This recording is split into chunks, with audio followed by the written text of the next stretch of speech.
नाम जप के तो एक कुत्ते को नहीं भगा सकते हम। एक कुत्ता भी सामने आ गया, मैं 100 बार कह दूंगा लाठी लाठी लाठी, वो भागने वाला नहीं है। हाथ में जब लाठी होगी ना तो पास नहीं आएगा वो, और मुझे कहने की जरूरत नहीं पड़ेगी लाठी लाठी लाठी। तो काल भगवान से जीतना है तो एक ही चीज है जिसके आगे वो सिर झुका देता है, और वो क्या है? सार शब्द आए जेहि विधि हाथा, तेहि विधि काल नवावे माथा। जब तक तुम्हें सार शब्द का ज्ञान नहीं हो गया, जब तक वो काल भगवान छोड़ेगा नहीं।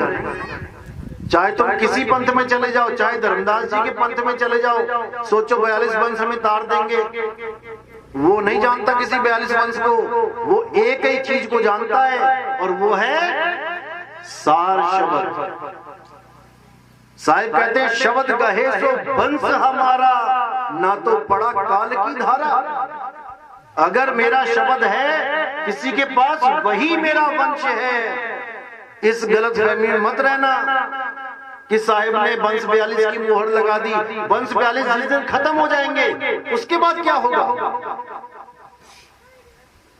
उसके बाद जीवों का क्या होगा? वंश 42 मान के चलो कि आज ही वंश 42 खत्म होने वाला है, 42 वंश चले गए, अब क्या होगा? अब 43वां आएगा क्या?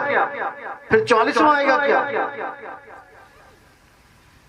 तो साहिब ने एक ही बात करी है कि सार शब्द जहां पे प्रकट है वही मेरा वंश है। बस इसके अलावा बंसा बंसी छोड़ो और सत्य के साथ नाता जोड़ो। आज सब जितने भी पंथ चल रहे हैं कहीं ना कहीं से कबीर साहब से अटैच हैं। नानक साहब का पंथ नहीं चल रहा क्या? दादू जी का पंथ नहीं चल रहा क्या? सबके पंथ चल रहे हैं, लेकिन वो सतनाम नहीं है। अब वो सतनाम कहां चला गया? वो बदल दिया गया किसमें? जाप में, अजपा में, अनहद में, और सार शब्द गुप्त हो गया। क्योंकि सार शब्द एक वस्तु है, सौदा कर भाई, वो कोई नाम नहीं है कि कोई मंत्र है कि गुरुजी ने कोई मंत्र दे दिया और मैं लेके आ गया, यही सार शब्द है। साहिब कहते तंत्र मंत्र सब झूठ है, इनमें न उलझे कोई, और सार शब्द जाने बिना कागा हंस न होए। बिना सार शब्द के वो कौवा हंस नहीं हो सकता। तो सार शब्द कोई मंत्र नहीं है, लेने देने की चीज नहीं है। सार शब्द तुम्हारे पास भी है, मेरे पास भी है। जैसे कस्तूरी कुंडल बसे मरग ढूंढे बनवाही, और ऐसे रमता राम है ये दुनिया जाने नहीं। वो रमता राम है, सबके पास सार शब्द है, बस उसका लखाव कराने वाला कोई नहीं मिल रहा। सोई गुरु पूरा कहावे, 2 अक्षर का भेद बतावे, एक छुड़ावे एक लखावे, तब प्राणी निज घर को जावे। कहे कबीर अक्षर दो भाग, और होगा खसम तो लेगा राख। क्या 2 अक्षरों का ज्ञान है गुरु के पास? इस पे आपने विचार करना है। बात केवल 2 अक्षर की है। जेतु पढ़िया पंडित, बिन 2 अक्षर 2 नामा। प्रणवत नानक एक लंगाए, जेकर सच समावा। अगर सच में तुम सच में समाना चाहते हो तो ऐसा गुरु धारण करो जो 2 अक्षर का भेद बता दे। केवल 2 अक्षर का भेद जानना है और उसमें से एक को त्याग देना है।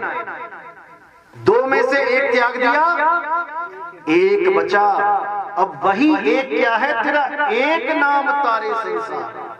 सारी दुनिया को तारने के लिए केवल एक नाम काफी है।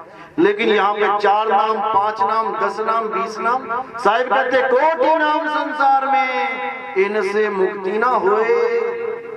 गुप्त नाम सतपुरुष का बूझे बिरला कोई। वो गुप्त नाम है, वो है क्या? वो कोई नाम नहीं है कि तुमने बोल के बता दिया, शिष्य को दे दिया। वो कोई 52 अक्षरी नाम नहीं है। साहिब कहते हैं 52 अक्षर सब कुछ इन्हीं माही, ये आखर खिर जाएंगे वो आखर इनमें नहीं। इन 52 अक्षरों में वो परमात्मा का नाम है ही नहीं।